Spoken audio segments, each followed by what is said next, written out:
Ok, so đây tengok ni swakum makan video nya madang dia đấy. Ngày nayខ្ញុំមានវីដេអូមួយដែលចង់ចែកម្លែកទៅអ្នកទាំងអស់គ្នា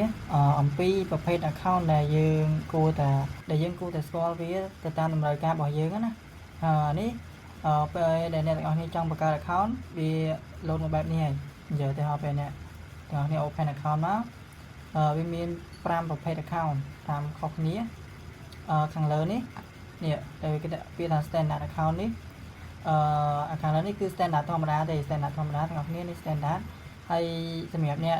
ដែលចុះឈ្មោះតាំងពីយូរហើយមកយើងអាចដាក់$10បានតែទេហើយសម្រាប់អ្នកដែលចុះឈ្មោះថ្មីគឺតម្រូវយើងដាក់$100ជាលេខដំបូងអញ្ចឹងណាហើយ spread របស់វានេះអ្វីដែលសំខាន់ដែលខ្ញុំចង់និយាយវីដេអូនេះគឺ spread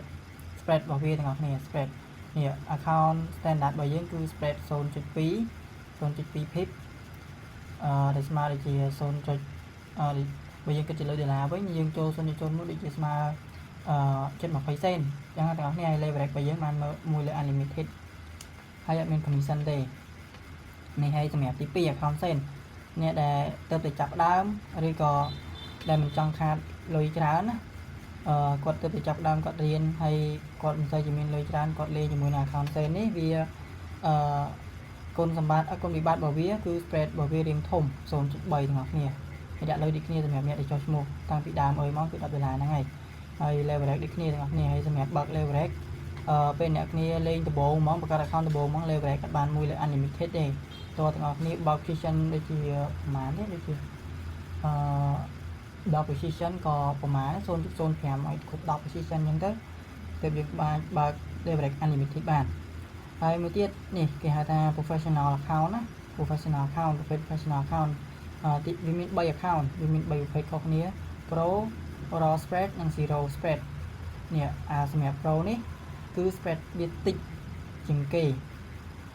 តិចជាងពីលើ standard ទាំងអស់គ្នា 0.2 និង 0.3 អានេះ account Pro នេះតែខ្ញុំលេងរងថ្ងៃខ្ញុំលេងលើ account Pro ដែរគឺ spread របស់វា 0.1 leverage វាដូចគ្នាមួយលើ unlimited ហើយចំពោះការដាក់លុយរបស់យើងដំបូងអ្នកដែលចុះឈ្មោះយូរហើយគឺ$200តែឥឡូវហ្នឹងអ្នកដែលចុះឈ្មោះថ្មីជាឥឡូវហ្នឹងខ្ញុំអត់ចាំដែរ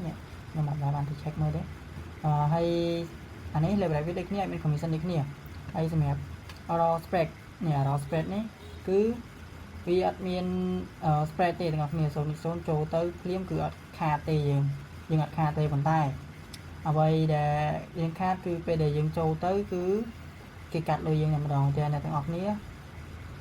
ចូល 0.01 ឧទាហរណ៍អ្នកទាំងអស់គ្នាដូចជាកាត់អស់បើសម្រាប់មាសកាត់អស់ 0.11 សេនក្នុងមួយ position ហើយបើ3រៀលកន្លះនេះសម្រាប់ក្នុងមួយ lot តែអ្នកនរគ្នាចូល$1 មួយ lot ហ្នឹងគឺគេកាត់អស់350បាតហើយអានេះសម្រាប់អ្នកដែលលេងគេមានលុយធំលេងហើយគេ scrapping ទេពួកzero spread ហើយនិង raw spread នេះដូចគ្នាទាំងគ្នានេះមួយលើអានេះ from ពី 0.05 ទៅ per lot 0.05 lot ទៅគេ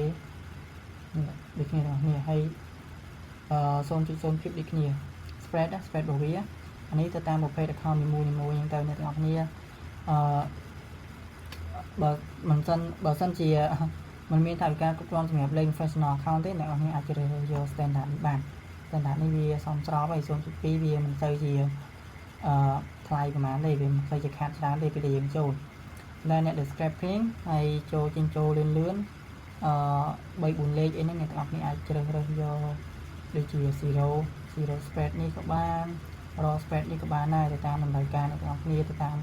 អ្វីដែលអ្នកទាំងអស់គ្នាត្រូវការជាក់ស្ដែងហ្នឹងទៅហើយបើសម្រាប់អ្នកលេងយូរគេហៅថា intraday ឬក៏ swing trader អញ្ចឹងទៅយើងគួរតែជ្រើសរើសយក account pro នេះ account pro នេះគឺយើងទៅវាខាតមែនប៉ុន្តែយើងអ្នកលេង whole យូរយើងអត់មានបញ្ហាទៅលើជាមួយនឹង spread កាត់អស់10សេន13សេនហ្នឹងទេទាំងអស់គ្នាបើសម្រាប់អ្នកលេង scrap ហ្នឹងទៅយើងចង់បាន profit លឿនណាអញ្ចឹងយើងជ្រើសរើសអាពីរក្រោមនេះទៅនេះ raw spread និង zero spread អានេះទៅតាមតម្រូវការរបស់អ្នកជាក់ស្ដែងហើយវីដេអូនេះមានតែប៉ុណ្្នឹងទេសម្រាប់បញ្យល់អំពីប្រភេទ account របស់យើងហើយជួបគ្នានៅវីដេអូក្រោយទាំងអស់គ្នាបាយបាយ